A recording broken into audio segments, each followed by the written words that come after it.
তীরটা পিঠে এসে লাগার পর পেছন ফিরে দেখি শিকারী আমার খুব কাছের মানুষ।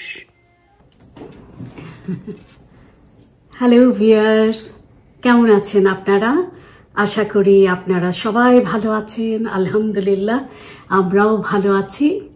এই তো আজকে চলে আসলাম সুন্দর সুন্দর কিছু গল্প, কিছু রান্না।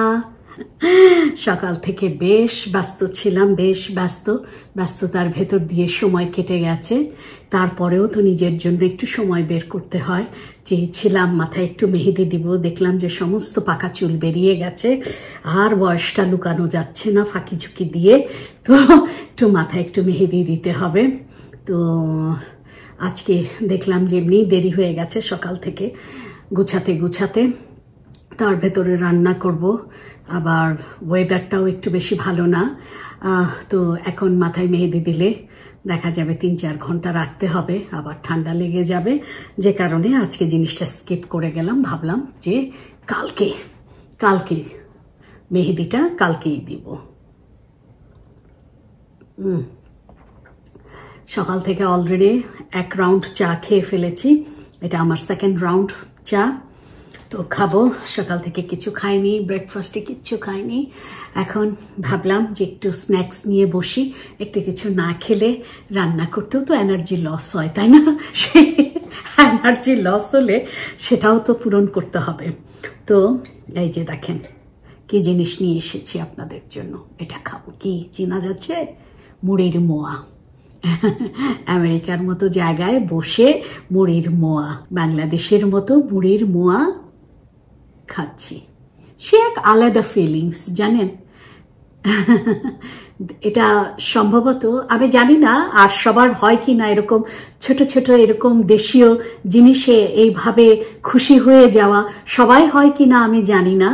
তবে আমার ভেতরে আমার দেশের প্রতি আমার প্রচন্ড রকম ভালোবাসা বলেই মনে হয় আমি আমার দেশের যে কোনো ছোট ছোট জিনিসই আমি একদম খুশি হয়ে যাই, মনে হয় যেন আকাশের চাঁদ আমি হাতে পেয়েছি। ভাবলাম এই যে রান্নার আগে, এখন প্রায় 12টা বাজে, যেহেতু সকাল থেকে কিছু খাইনি, তো ভাবলাম স্ন্যাক্স হিসেবে এটাই ভালো, চায়ের সঙ্গে একটু মুড়ির মোয়া খাই। বিসমিল্লাহ।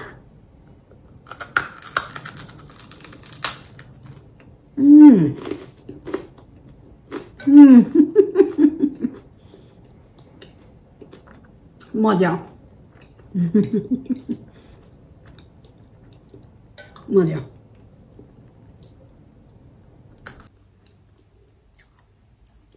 অনেক মিষ্টি, একটার বেশি মনে হয় খেতে পারবো না, বেশ মিষ্টি। সমাজে দুর্বলের আধিপত্য কম, সবলের আধিপত্য বেশি। পৃথিবীতে যত খারাপ মানুষ আছে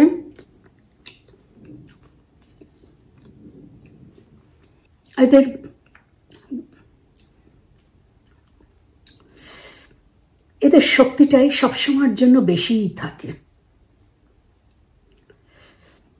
এরা গায়ের জোরে অন্যায়গুলোকে ঢেকে রাখার চেষ্টা করে।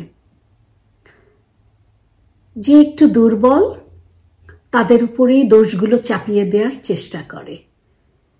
সমাজে ওই সমস্ত খারাপ মানুষগুলো দেখবেন গায়ের জোরেই এরা পার পেয়ে যায়, গায়ের জোরেই এরা এদের দোষগুলোকে এরা ঢেকে রাখে।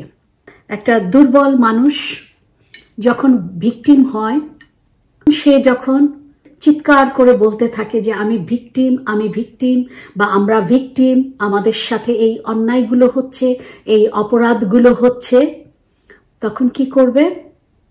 ওই খারাপ মানুষগুলোকে সাপোর্ট দেওয়ার জন্য দেখবেন চারপাশ থেকে খারাপ মানুষগুলোই তখন জড়ো হতে থাকে, খারাপ শক্তিগুলোই তখন জড়ো হতে থাকে। তো তারা দলে ভারী হওয়াতে তাদের সাথে ভিকটিম যখন পেরে ওঠে না, তখন ওই অন্যায়কারীরাই উল্টা আরো ভিকটিমকেই দোষারোপ করতে থাকে, বলবে তুমি মিথ্যা অপবাদ দিচ্ছ বলে যাবে, ভিকটিমকে সবসময় কোলঠাসা করে রাখার চেষ্টা করবে। এখন এটা যখন প্রমাণ হয়ে যায় যে আসলেই যে ভিকটিম যে কথাগুলো বলেছিল, অভিযোগ করেছিল সেটাই সত্যি, আসলেই সে ভিকটিম, আসলেই তার সঙ্গে এই অন্যায়গুলো হয়ে গেছে, এটা যখন প্রমাণ হয়ে যায় তখন আবার দেখবেন সমাজের ওই সমস্ত খারাপ মানুষগুলো যারা অনেক প্রভাবশালী, অনেক শক্তিশালী, তারা আবারও সে ভিকটিমকেই দোষারোপ করতে থাকবে।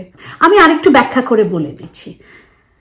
সমাজে দেখবেন অবহেলিত, নিবৃত কোনো মেয়ে যখন ইপটিজিং এর শিকার হচ্ছে, সে যখন বারে বারে যখন সুশীল সমাজকে বা প্রভাবশালীকে সে বারে বারে বলতে থাকে যে আমার উপরে অন্যায় হচ্ছে, আমাকে বিভিন্নভাবে হেয় প্রতিপন্ন করা হচ্ছে, তখন দেখবেন এই মানুষগুলো পাত্তা দিবে না, বলবে যে তুমি মিথ্যা কথা বলছো, তুমি মিথ্যা অপবাদ দিচ্ছ, নিজে ঠিক হও, নিজে ঠিক হও, তুমি ঠিকভাবে চললেই তো আর তোমাকে মানুষ ইপটিজিং করে না। দুর্বল মেয়েটা যখন ধর্ষিত হচ্ছে বা তার কোনো ক্ষতি হয়ে যাচ্ছে, তখন যখন সে বিচার নিয়ে যাচ্ছে তখন কি বলবে, আরে তুমি খারাপ ছিলা, তোমার চলাফেরা খারাপ ছিল, হ্যাঁ, আর 10টা মেয়ের তো এরকম হয় না, তোমার হয় কিসের জন্য, তুমি খারাপ। খুব সহজেই দুর্বলের দিকে আঙ্গুল তুলতে সুবিধা হয়, কারণ দুর্বল সমাজে তো সে সব দিক থেকেই সে দুর্বল, খুব সহজেই তার দিকে আঙ্গুল তুলে তাকে অপবাদ দেয়া যায়। ভিকটিম তখন কিন্তু বিচার ঠিকমতো পায় না। আবার যখন দেখবেন যে এই ভিকটিম যে সত্য কথা বলছে, তার এটা যখন প্রমাণ হয়ে যাচ্ছে যে হ্যাঁ সত্যি সত্যি ওর সাথে এই কাজগুলো হয়েছে, ওর এত বড় ক্ষতি হয়ে গেছে এবং সে সত্যি সত্যি সে ভিকটিম, সে সত্যিকার অর্থেই বিচারটা নিয়ে এসেছিল, তখন কি করবে, তখন সমাজের এই প্রভাবশালী খারাপ নোংরা মেন্টালিটির মানুষগুলো তখনও ওই ভিকটিমকেই আঙ্গুল তুলেই অপবাদ দিতে থাকবে যে হ্যাঁ বুঝেছি ওরা অন্যায় করেছে, কিন্তু দোষটা কিন্তু তোমারই বেশি ছিল, তুমি এই পথে না গিয়ে ওই পথে যদি যেতে তাহলে কিন্তু তোমার এই ক্ষতিটা হতো না, তুমি যদি এটা না করে তুমি যদি ওটা করতা তাহলে কিন্তু তোমার এই ক্ষতিটা হতো না। তার মানে ইনিয়ে বিনিয়ে ঘুরিয়ে ফিরিয়ে ওই ভিকটিমই অপরাধী, এটাই আমাদের সমাজে প্রমাণ করতে হবে। এটাই হচ্ছে আমাদের সমাজের এখনকার চিত্র, যে দুর্বলের পাশে না দাঁড়িয়ে, দুর্বলকে সাপোর্ট না করে যারা প্রভাবশালী, যারা অন্যায়কারী, যারা মিথ্যাবাদী, সমাজে যারা কি বলবো টাকা পয়সা ক্ষমতা এগুলো দিয়ে যারা মুখ বন্ধ করতে পারে, তাদের চারপাশে দেখবেন যে দাঁড়ানোর মতো মানুষের অভাব নাই, সুযোগ বুঝে তাদেরকেই আবার মানুষ সাপোর্ট করতে থাকে, তখনও ভিকটিমেরই দোষ। ভিকটিম যদি দুর্বল হয়, ভিকটিম কোনো দিক থেকেই ভিকটিম রেহাই পায় না, কোনো না কোনো ভাবে ভিকটিমকে ফাঁসানোই হবে, ভিকটিমকে দোষারোপ করাই হবে। এই হচ্ছে আমাদের সমাজের চরিত্র। তো যাই হোক, আজকে এটা ভেবে মনটা একটু খারাপ হচ্ছিল। কিছু কিছু জিনিস আছে না, কিছু কিছু জিনিস যে নিজেদের জীবনের সাথে আমরা রিলেট করতে পারি, যে বিচারটা তো এভাবে না হয়ে এভাবে হওয়া উচিত ছিল, এভাবে হতে পারত না, সেভাবে না হয়ে অন্যরকম ভাবে হচ্ছে, কারণ যারা অপরাধী তাদেরকেই সাপোর্ট করা হচ্ছে, কারণ যারা সাপোর্ট করছে তাদের কোনো না কোনো ভাবে ওখানে তাদের স্বার্থ রয়ে গেছে। আর আমাদের সমাজে প্রতিবাদী মানুষগুলো যারা মুখের উপরে উচিত কথা বলবে, প্রতিবাদ করবে, প্রতিবাদী কখনোই ভালো হয় না, প্রতিবাদী সবসময়ই খারাপ। প্রতিবাদীকে একদম প্রথমেই বলে দিবে, আরে ও তো গাল কাটা, ও তো গাল কাটা, ও তো একেবারে স্ট্রেট কাট কথাবার্তা বলে, ও তো ওর কথাবার্তা ভালো না, ও সুন্দর করে কথা বলতে জানে না।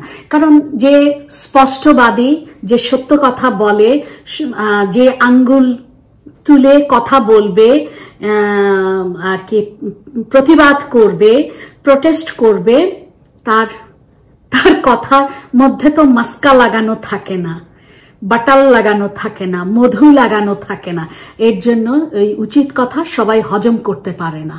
তখন তাকেও অপবাদ দেয়া হয় যে ওর কথা অনেক খারাপ, ও অনেক খারাপভাবে কথা বলে। হ্যাঁ, ওর সাথে কথা পারবে না, ওর সাথে কথা বলতে যেও না, ওর সাথে পারবে না, ওকে অ্যাভয়েড করে চলো। হ্যাঁ, কিন্তু এটা বলবে না যে সে উচিত কথা বলে, সে স্পষ্ট কথা বলে, সে স্পষ্ট ভাষী। সমাজে যারা ওই যে মিনমিনিয়ে কথা বলে, চুপ করে থাকবে, মিনমিনিয়ে কথা বলবে, ভাবটা এমন দেখাবে সে ভাজা মাছটাও উল্টে খেতে পারে না, মাছটা কিভাবে উল্টাতে হয় সেটাও তাকায় তাকায় দেখে, ভাবটা এরকম। হ্যাঁ, কিন্তু পেছন দিক দিয়ে কিন্তু হাতিটাও হজম করে ফেলছে, আর সামনে চেহারাটা এমন ভাব করে থাকবে কিছুই বোঝে না, জীবনে কোনোদিন ভাজা মাছটাও উল্টে খায়নি, ন্যায় অন্যায় কাকে বলে বুঝি না, এমন একটা ভাব। কিন্তু ভেতরে ভেতরে মানুষের যা সর্বনাশ করার সেটা কিন্তু করে দিচ্ছে, পেছনের দিক দিয়ে হাতি হজম করে ফেলছে, কিন্তু উপরে ভালো মানুষের একটা লেবাস পরে থাকে, এবং তাকেই মানুষ বলবে খুব ভালো, খুব ভালো। ও তো কথাই বলে না, মুখই নাড়ে না, কি চুপচাপ শান্তশিষ্ট। আর যে প্রতিবাদ করবে, মুখের উপরে কথা বলবে, স্পষ্ট ভাষী, তার অনেক বদনাম সমাজে। কারণ কি জানেন, আমরা না সত্য কথা শুনতে অভ্যস্ত না। সত্য কথা শুনলে আমাদের গায়ে আগুন জ্বলে, জ্বালা করে, বুঝছেন, আমাদের গায়ে জ্বালা করে। আমাদের এই সমাজের অবস্থাটা এরকম হয়েছে, তোমার যত যাই কিছু হোক মুখ বুঝে সব সহ্য করো, কথা বলতে পারবা না, প্রতিবাদ করতে পারবা না, প্রতিবাদ করলেই তুমি খারাপ।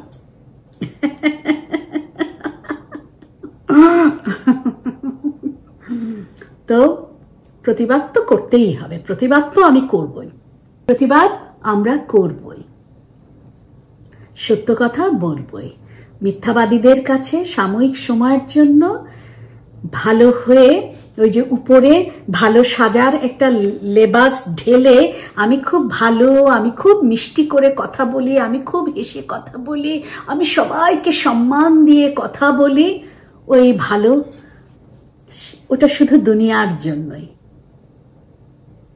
ভালো থাকুন, নিজেকে পরিশুদ্ধ রাখুন, মনকে পরিষ্কার রাখুন, সত্য বলতেই হবে। হোক, এটা তো বই পুস্তকের কথাই, তাই না? সত্য বড় তিতা, সত্য কথা সবাই হজম করতে পারে না, এবং সত্যবাদীর কে কেউ পছন্দ করে না। সত্য সবসময় একাই চলে, সত্য সবসময় পথ একাই চলে, আর মিথ্যাবাদীর দল সব সময় ভারী হয়। দেখবেন মিথ্যাবাদীদের দল সব সময় ভারী হয়। আমি তো পৃথিবীতে সবকিছু পেয়ে গেছি, ক্ষমতা, টাকা পয়সা, জৌলস, সমস্ত কিছু পেয়ে গেছি, দিব্যি সুস্থ, হেঁটে বেড়াচ্ছি, কথা বলছি, চলছি, ফিরছি, কোথায় আমার তো কিছু হচ্ছে না। হবে, চিন্তা করবেন না, হবে, এহকালে না হলেও পরকালে হবে। আর যাদের এহকালে হচ্ছে তাদেরটা দেখে হয়তো মনে করছেন ওই যে আল্লাহ দিচ্ছে।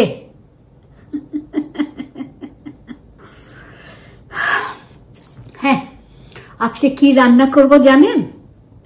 আজকে চেয়েছিলাম গাছের লাউ পাতা দিয়ে ইলিশ মাছ করতে, লাউ পাতায় ইলিশ মাছ ভাজতে চেয়েছিলাম, কিন্তু আপনাদের পেটু কিছুদিন আগে লাউ পাতা কেটে এনে খেয়েছি।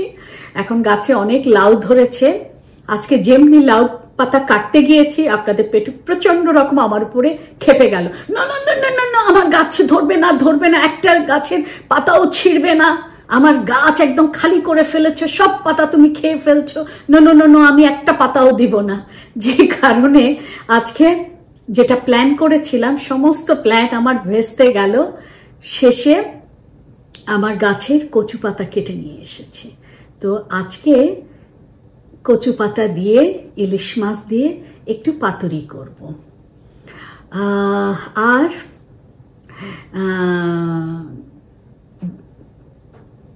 বাঙালি গ্রোসারি স্টোরে গিয়েছিলাম, সেখান থেকে একটু সজনে কিনে এনেছি। অনেক বছর সজনে খাই না, আমার মনে পড়ে না আমি আমেরিকাতে আসছি পরে আমি সজনে খেয়েছি কিনা আমার মনে পড়ে না।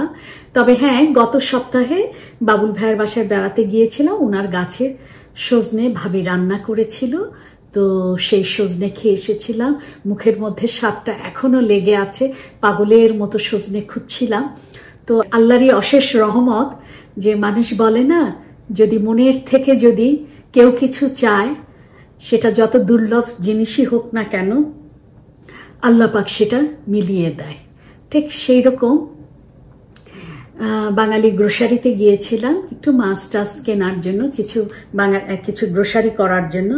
তো হঠাৎ চোখে পড়লো সজনে, খুব অল্প কটা সজনে পড়েছিল, আমি সবগুলো সজনে নিয়ে এসেছি। তো একটু গাছের একটু বেগুন, কচু পাতার যে নিচের যে ডাটাগুলো, সেই ডাটা এবং সজনে দিয়ে একটু সর্ষে বাটা দিয়ে মনে করেছি চচ্চড়ি করবে, একটু মাখা মাখা মাখা মাখা করে চচ্চড়ি করব। এই তো আজকে মজার দুটো আইটেম, এক হচ্ছে কচু পাতায় ইলিশ পাতুরি আর সজনে ডাটা। তো চলেন, আশা করি দুটো রান্নাই আপনাদের ভালো লাগবে। আর মোয়া খাবেন। অনেক মিষ্টি খেতে পারলাম না, একটা বড় কষ্টে একটা খেয়েছি। হ্যাঁ, চলে আসলাম ভিউয়ার্স। এখন গ্লাভসটা পরে নেই, নাহলে তো হাত জ্বলবে। আমি আগে ইলিশ পাতুরিটা করার জন্য আগে ইলিশ মাছটা মেখে ঠেকে একদম রেডি করে নিই। এখন এতে দিয়ে দিব বেশ কিছু পেঁয়াজ কুচি। বিসমিল্লাহ। কুচি করে রাখা কাঁচামরিচ দিলাম। এখন এতে এক এক করে দিয়ে দিব আমার গুঁড়া মশলাগুলো।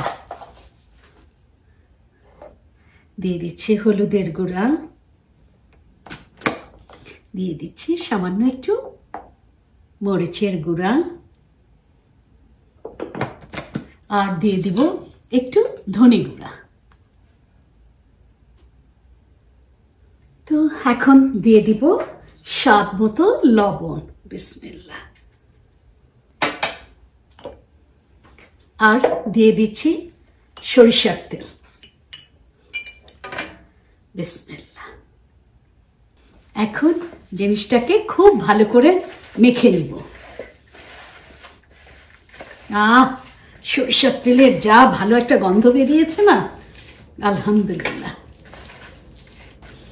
এতে আমার সর্ষে বাটা ইউজ করে আমার আরেকটা পাতুরি আছে আমার ইউটিউব চ্যানেলে, ওটাও ইচ্ছা করলে আপনারা কখনো সময় পেলে আমার ওই ভিডিওটাও আপনারা দেখে নিতে পারেন।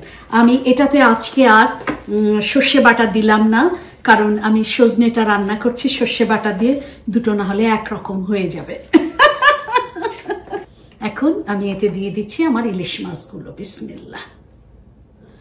ওহ, কি বলবো, বিশ্বাস করেন ভিউয়ার্স, ফ্লেভারে আমি একদম ফিদা হয়ে গেছি স্মেলে। আলহামদুলিল্লাহ, আলহামদুলিল্লাহ। এখন আমি কচু পাতাগুলো সুন্দর করে ধুয়ে একটু গরম পানি দিয়ে রেখেছিলাম, এখন আমি কচু পাতাগুলো নিয়ে আসছি। হ্যাঁ, এখন হচ্ছে র‍্যাপ করার পালা। বিসমিল্লাহ।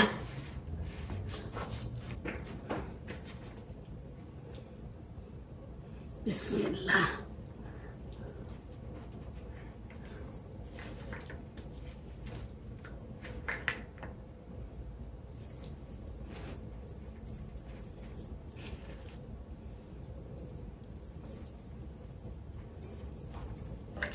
এখন এতে দিয়ে দিব একটু কাঁচামরিচগুলো আমি একটু চিড়ে দিয়েছি যাতে ভেতর থেকে ঝালটা একটু বের হয়।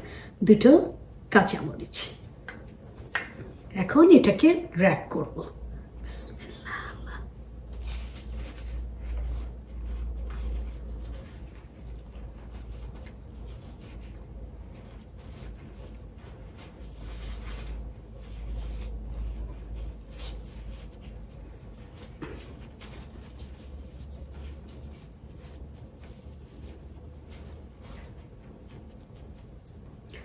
আমি সুতা টুতা দিয়ে বাঁধার ঝামেলাটা করলাম না, আমি এটাকে টুথপিক দিয়ে টাইট করে দিচ্ছি।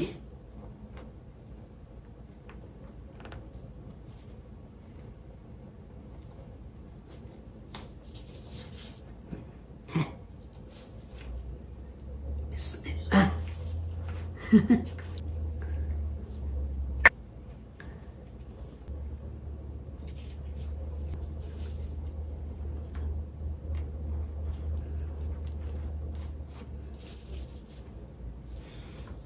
ভিউয়ার্স, সবকিছু রেডি করে নিলাম।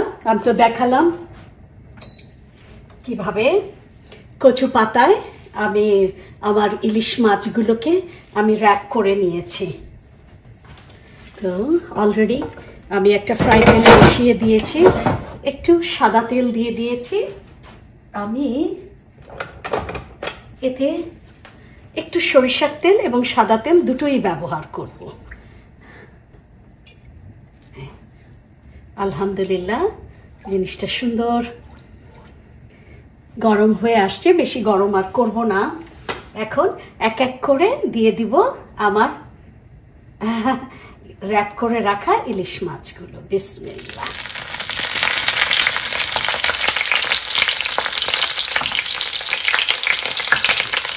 কত সহজ দেখেন তো।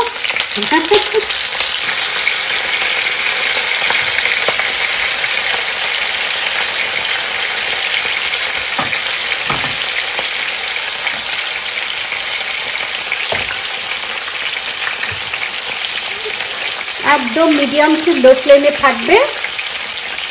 এখন জিনিসটাকে ঢেকে দিব এবং আমি চুলাটাকে চেঞ্জ করে নিব, কারণ এপাশের চুলায় আমি সজনে ডাঁটা রান্না করব। হ্যাঁ, এপাশের চুলায় আমি কড়াইটা বসিয়ে দিয়ে অলরেডি তেল দিয়ে দিয়েছি। তেলটা একটু গরম হতে থাক। এই হচ্ছে গাছের বেগুন, সজনে ডাঁটা আর গাছের বেগুন কচুর নিচের ডগাটা সব কিছু দিয়ে একটু চচ্চড়ি। সজনে ডাঁটায় নুয়ে পড়েছে গাছটা। খোকা কবে বাড়ি আসবি? আমার খোকা আমার সাথেই থাকে। বিকালে খোকা বাড়ি ফিরবে, বাড়ি ফিরে খোকা সজনে ডাঁটা দিয়ে ভাত খাবে। তেলটা গরম হয়ে গেছে, দিয়ে দিচ্ছি পেঁয়াজ কুচি। বিসমিল্লাহ। মরিচ আর কিছু কাঁচামরিচ পরে দিব, আস্তে রেখে একটু রসুন কুচি একটু দিয়ে দিচ্ছি, লবণ। বিসমিল্লাহ। গাছের কিছু চেরি টমেটো সে একটু দেখে নিই। হচ্ছে হচ্ছে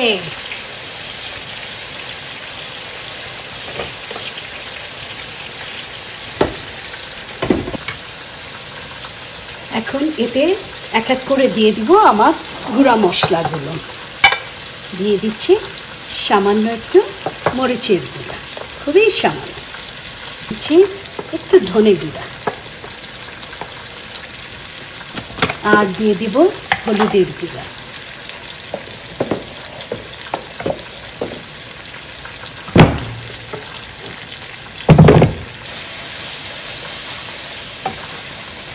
এখন এতে দিয়ে দিব একটু আদা রসুনের পেস্ট, সামান্য একটু আদা রসুনের পেস্ট করাই ছিল, সেটাই দিয়ে দিচ্ছি।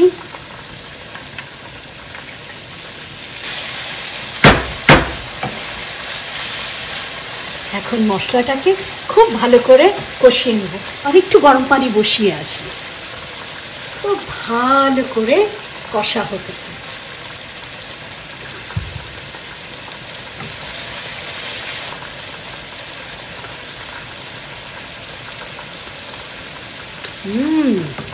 বেশ মজা হয়েছে। একটু লবণ লাগবে। দিয়ে দিচ্ছি আমার কেটে রাখা সবজিগুলো। বিসমিল্লাহ।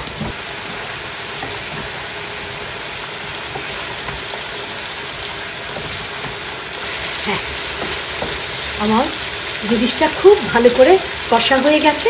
এখন আমি এতে দিয়ে দিচ্ছি ঝোলের পানি। একটু ফাইনালি লবণটা চেখে দেখি।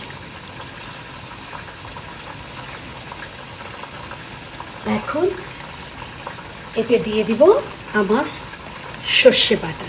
আমি এই সর্ষে বাটা বলবো না, হলুদ সরিষা গুঁড়া প্যাকেট কিনে এনেছিলাম, সেটা একটু পানিতে ভিজিয়ে রেখেছিলাম, এটাই দিয়ে দিচ্ছি। বিসমিল্লাহ। জিনিসটাকে ঢেকে দিচ্ছি মিডিয়াম টু লো ফ্লেমে। এদিকে এটা সুন্দরভাবে হতে থাক। চলেন ওদিকে আমার পাতুরিটার অবস্থা দেখে নিই।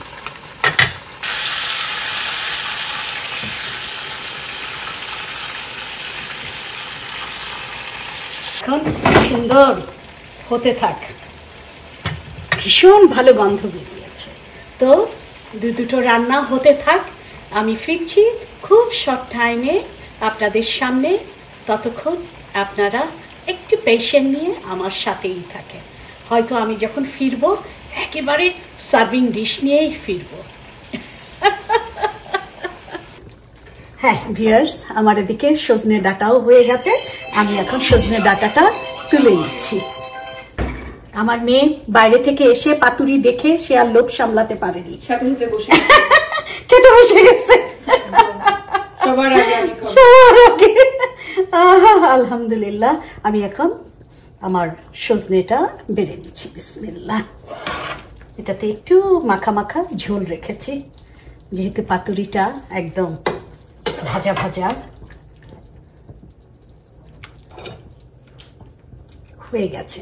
চলেন কাছের থেকে আপনাদের দেখাই। হয়ে গেল আমার কচু পাতায় ইলিশ মাছের পাতুরি। দেখেন না কি মজা হয়েছে। আলহামদুলিল্লাহ, দেখতেও সুন্দর হয়েছে। আমি ভেতরে কেটে আপনাদেরকে দেখাবো খুব কাছের থেকে। আলহামদুলিল্লাহ। একটা পাতুরি একটু খুলে আপনাদেরকে দেখাই কি অবস্থা।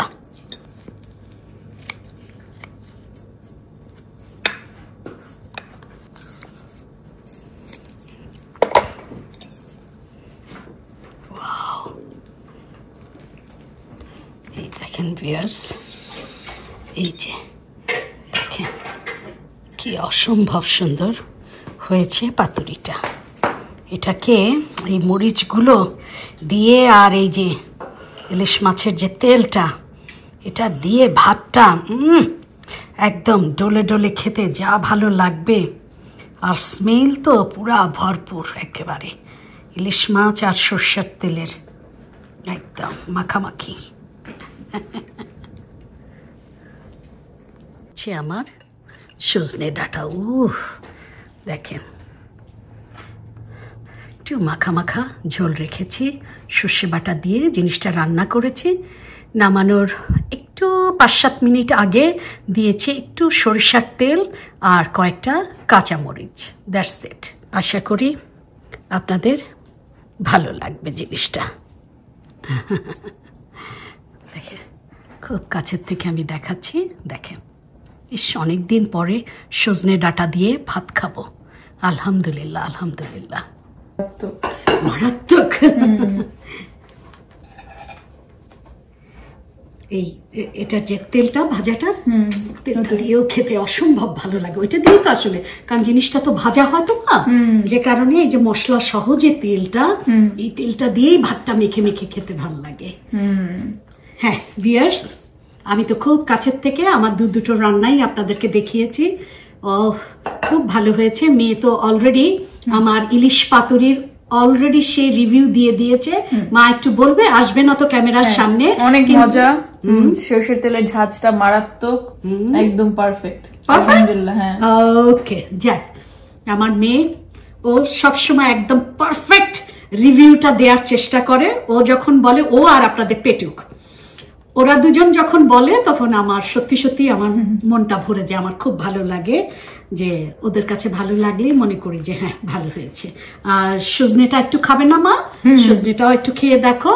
তো ভিউয়ার্স, আশা করি দুটো রান্নাই আপনাদের ভালো লেগেছে, বাসাতে করবেন।